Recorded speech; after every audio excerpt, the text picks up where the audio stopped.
Hey guys, welcome to a Saturday at the Farmall Homestead. A lot of stuff to do this weekend. It's Saturday. It's a pretty nice day out. It's a little chilly. About 42. Let's see what zoom you in and see what the thermometer says. Yeah, it's about 44. It's not bad. It's supposed to be about 50, 55 today, and sunny. Same thing tomorrow. I've got a list of stuff I want to do. I would like to get the farm all undecorated and lights put away and parked back over there where it usually sits most of the summer. We got to put some air in the tire. That always goes flat. I would like to do that. I really got to get my yard mowed for the first time, so I'll have to get the push mower out and get that started up. My daily driver is due for inspection this month, which of course this month ends on Monday, and I thought the tires were good enough to pass, but it turns out the back ones were weather checked when I got it, and they're down to the wear bars now, and the front ones are almost at the wear bars. I had replaced the front ones, and it needs a muffler and it needs a passenger's inner tie rod end. So, and it needed a gas tank filler neck. That had a hole in it. I fixed that last weekend. So I ordered some tires online. They should be here Monday. So it's going to be a little bit overdue. So I'll just have to drive the Bug. So hopefully it'll be above freezing on Tuesday if I have to drive the Bug Tuesday. Because it kind of doesn't like to defrost the windows very good. But for those who don't know, this in New York State, every year they require you to have your vehicle inspected. On a vehicle that's built prior to 1997, it's considered just a safety inspection. They check and make sure all the lights work, the brakes are good, tires good. You know, there's no slop in the front end, ball joints, tie rod ends, stuff like that. Windshield wipers, just a basic safety. But then on anything that's 97 and newer, they also do an emissions check. Now it's not as strict as like California where they shove something up the tailpipe, but the check engine light cannot be on, and it cannot be recently reset. It has to have been through several driving cycles so that all the monitors clear out. And they just hook up to the diagnostics port, and they also do the safety. So it's like $14 for that car and $25 for this car. But we have to do all that. The Bug has an oil leak on one of the valve covers. I want to fix that. And I got a generator out in the barn that was given to me several years ago that needs some work. So I'm probably going to get the Bug out to the barn and work on that first, because that's probably the easiest. Just take the tire off and check that oil leak. So I'll get back with you guys in a minute. Well, my battery's a little bit low, but I figured we'd see how well this started. I haven't started this all week. I've been driving the other car because it's been so cold. So I have faith. One pump. Turn the key. Look at that. I had faith. Look out. The dog wants to go for a ride, but we're not really going anywhere.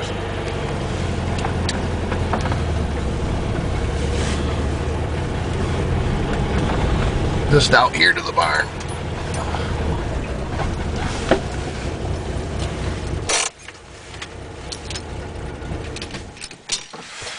Alright, I'll get the jack around, get the tire off, and we'll go from there.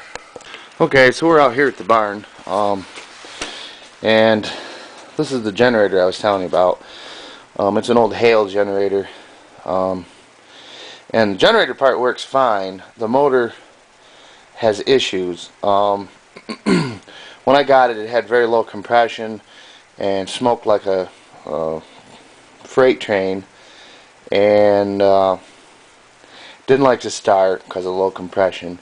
and somebody got mad at it, I won't mention any names, and pounded a hole in the side of the engine with a hammer. So now I don't have to worry about that motor. But I would like to resurrect the generator, and I have a couple other motors. I'm going to try to put one of them on there if the shaft is the same. Well, my buddy Hambone was talking about how his garage is a disaster and he's got to clean it up, and he has like 4 things that are out of place. I just thought I might want to show you guys what my barn looks like, and why I really need to do a spring cleaning, because it's Hambone's is nothing compared to this. There's my bench. There's not 1 square inch where you can do anything. There's racks of pipe organ parts and miscellaneous and sundry engine parts. There's a Volkswagen Bug engine I was taking parts off from. My barn is full, and it's mostly just disorganized. I can't use my table saw because I've used that. It's a horizontal surface. I piled stuff on there. Stuff not put away. There's the cover for the generator. Stuff I've acquired. So, yeah, I really need to do a barn clean out. But, yeah, anyway. So, that's that. Might get to the generator. I want to get the Bug done today, and I'd like to get the muffler and the tie rod end on the Taurus today, but maybe get the lawn mowed if I get the mower started. Maybe we'll work on the generator tomorrow. Depends on how much time I got and how ambitious I feel. We didn't get hardly any snow, so I only used the tractor like once to plow snow, but oh well. Moving on. Well, I was going to pull the wheel off, but you can actually get to it pretty good right here. So, you see it's leaking out of this corner and running down over the heat exchanger. It's not leaking real bad. Well, I mean, it looks kind of bad, but it's been... I drove it a good 3 or 4 days like that, so... I have to figure out where the heck the leak is. I can probably get that bail right off, get the cover off of there. It doesn't, I don't really care if it drips a little bit, but you know, it gets to smelling the oil on the inside of the car, kind of bothersome. But give me a screwdriver and get that bail off of there, get the valve cover off, and see what the heck happened. Brand new gasket, and I stuck them in there with gasket shellac, so I shouldn't have shifted, but I don't know. I have to get it off there and see what's going on. Oh, I gotta quit. Somehow I got cut. My knuckle's bleeding. Should call it the Busted Knuckle Garage. I've seen t-shirts and signs like that. Well, I really don't see any reason why that should be leaking. The bottom of that gasket surface there is spotless.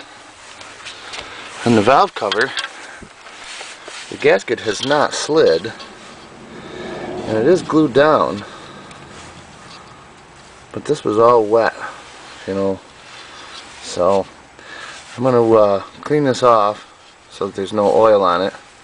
Use some of this high temperature silicone a little bit on there, put a little thin bead on there.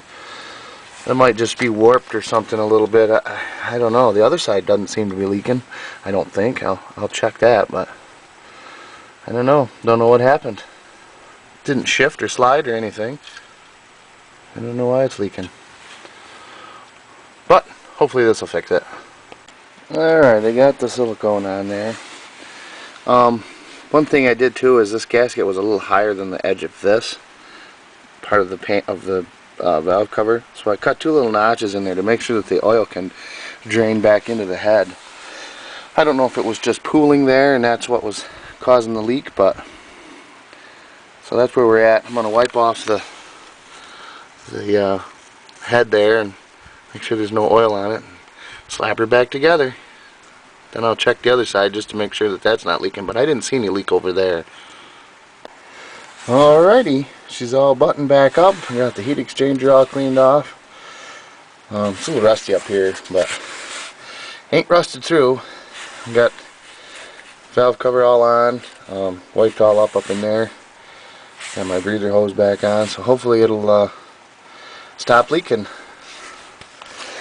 And we'll go over and check the other side, but I don't think that side was leaking. Let's see here. Oh yeah, she's bone dry. That's one thing about living on a dirt road. You get dust on everything, and if there's oil, it'll show right up as a nice big wet spot. That looks dry.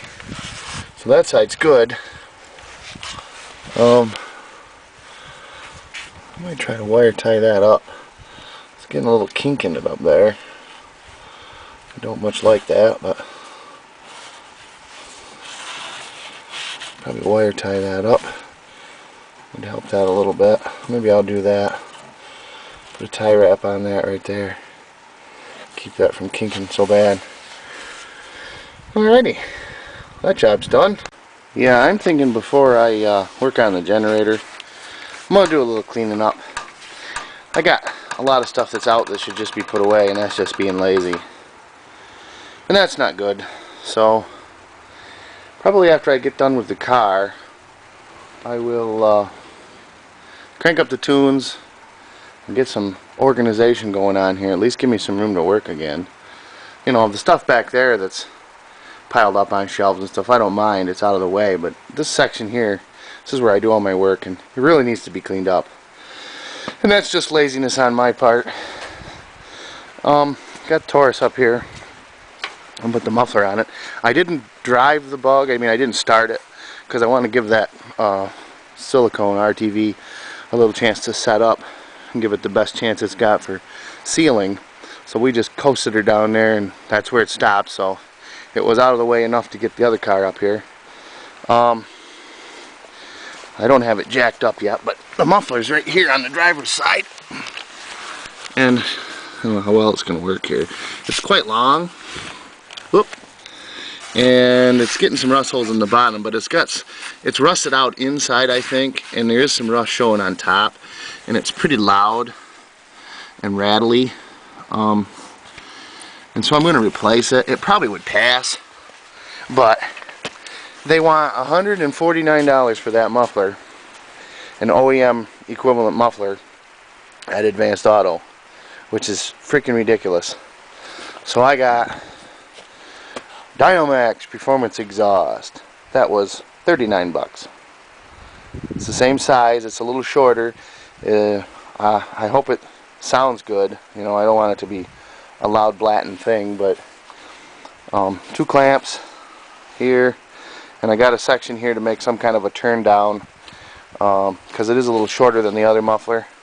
I think that pipe was like 7 bucks. I don't know what the clamps were, 3 bucks a piece. And then that little white box is the inner tie rod end for the passenger side. So we will get cracking on this, I guess.